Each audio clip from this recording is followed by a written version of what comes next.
Setelah kepergian selebgram Laura Anna, rencananya pihak keluarga juga akan menggelar acara pengajian 7 harian.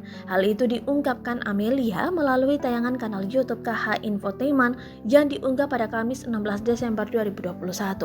Ada pengajian karena Laura Kristen, tante muslim, jadi mungkin 7 hariannya secara muslim di rumah, kata Amelia. Selain pengajian, keluarga Laura juga akan mengabulkan keinginan dan rencana mendiang yang belum terlaksana.